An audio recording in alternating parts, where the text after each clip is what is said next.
اور یہ گدے پہ اگر بچے نے پیشاب کر دیا تو یہ بعض اوقات بہنیں دھوپ میں ڈال دیتی ہیں، اس کی اسمیل وغیرہ ختم ہو جاتی ہے، اگرچہ وہ نقشہ بنا رہتا ہے پورے دنیا کا، ورلڈ کا نقشہ. تو اگر وہ خشک ہو چکا ہے تو پھر تو اس پہ بیٹھنے میں کوئی مسئلہ نہیں ہے. ہاں اتنا ضرور احتیاط کریں کہ گیلا ہاتھ اگر ڈائریکٹ اس پہ لگا اور وہ پیشاب کی اسمیل ہاتھ کے اندر آ گئی تو ہاتھ ناپاک ہو جائے گا. اس لیے بیسٹ ہے کہ اس کو کوئی پاک کرنے کا ذریعہ بنایا جائے. لیکن اگر اس کو اوپر چادر بچھا دی جائے تو پھر بیٹھنے میں یا اس پہ بیٹھ کے کوئی وظیفہ وغیرہ پڑھ رہے ہیں تو اس کی اجازت ہوگی. کیونکہ اگر نیچے نجاست ہو اوپر مصلی بچھا لینا تو اس پہ کھڑے ہو کے نماز پڑھنے کی اجازت ہوتی ہے. جیسے ہم باہر جو ہیں جنازے ہو رہے ہوتے ہیں تو پھر جوتوں پہ کھڑے ہو کر بھی نماز پڑھ رہے ہوتے ہیں، ایسے ہوتا ہے تو اس کی اجازت ہوتی ہے. کہتے ہیں کہ اگر کوئی سرکاری افسر ہے، ملازم ہوتے ہیں اس کے ماتحت اور کام نہیں کرتے ہیں تو سرکاری افسر کیا کرے؟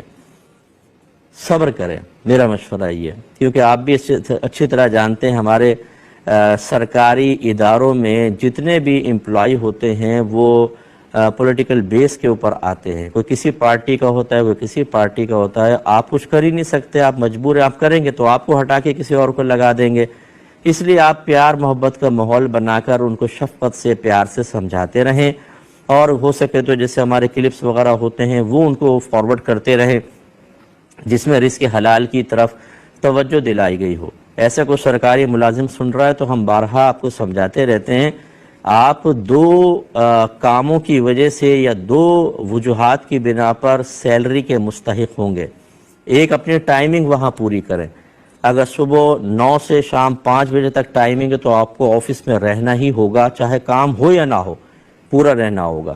سیکنڈ، جو کام دیا جائے وہ کام وقت پہ پورا اچھے انداز سے کم از کم اوسط درجے کا کرنا ہوگا.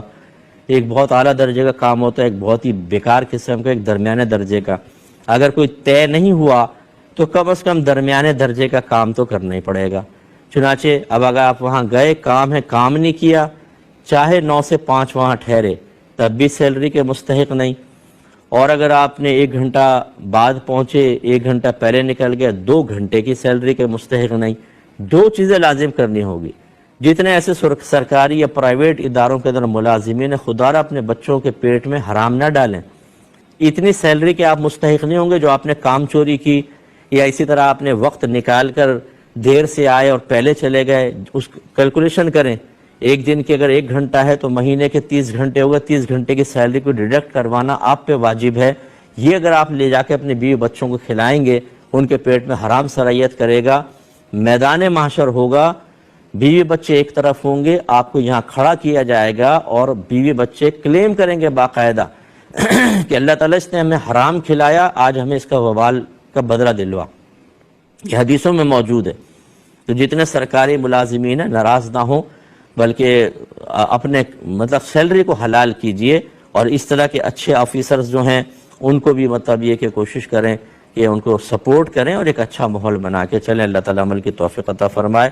جو کویسچن رہ گا انشاءاللہ کل اس کو شامل پروگرام کر لیں گے. اس وقت کے لیے اپنے میزبان کو، ہماری کیو ٹی وی کی پوری ٹیم کو اجازت مرحمت فرمائیں.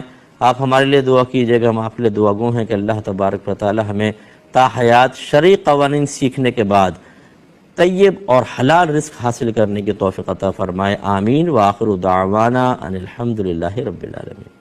اور دوسرے نے کہا کہ پیشن گوئیوں پر یقین رکھنا کیسا ہے؟ دیکھیں اس پہ بالکل یقین نہ رکھیں.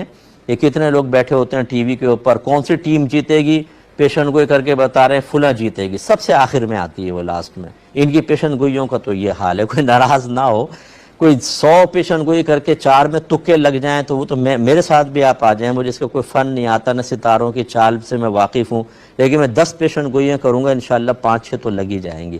یہ تجزیے ماحول دیکھ کر اس طرح کی پیشن گوئیاں کر کے اور یہ معاملات ہوتے ہیں، اس پہ بالکل بلیو نہیں رکھنا چاہیے. بلکہ ہمارے نبی کریم صلی اللہ علیہ وسلم نے اس طرح کے لوگوں سے کانٹیکٹ کرنا ہی منع فرمایا کہ نجومی ہاتھ دیکھ کر پامس وغیرہ کچھ بتا رہے ہیں ستاروں کی چال سے. اگرچہ یہ علوم ہیں، اس کا میں انکار نہیں کر رہا ہوں، لیکن ہمارے نبی نے اس کو منع فرمایا. اور وجہ اس کی یہ تھی کہ اس زمانے میں اگر ان علوم کو باقی رکھا جاتا، ان ذرائع کو برقرار رکھا جاتا، تو نبی کریم صلی اللہ علیہ وسلم کے بارے میں کوئی کہہ سکتا تھا کہ آپ بھی جو غیبی خبر دے رہے ہیں ستاروں کی چال سے یا کسی کاہن سے پوچھ کر یا کوئی ذائچہ نکال کے بتا رہے ہیں، تو پھر آپ کی جو نبوت تھی وہ مشکوک ہو جاتی.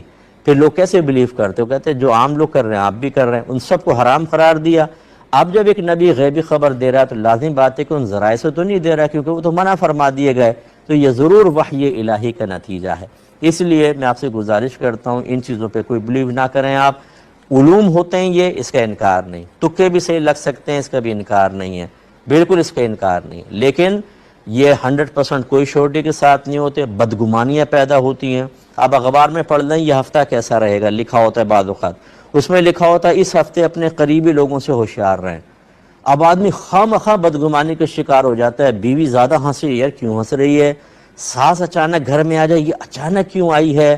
بھابھی اچانک باتھ روم میں چلی گئی، کیوں گئی ہے؟ بچوں کو بھیجیں گے، دیکھو بیسن کے نیچے کوئی تعویذ تو نہیں لگا کر چلی گئی. تو اس طرح کے معاملات تو ہماری شریعت ان چیزوں کو اوائڈ کرنے کا حکم دیتی ہے.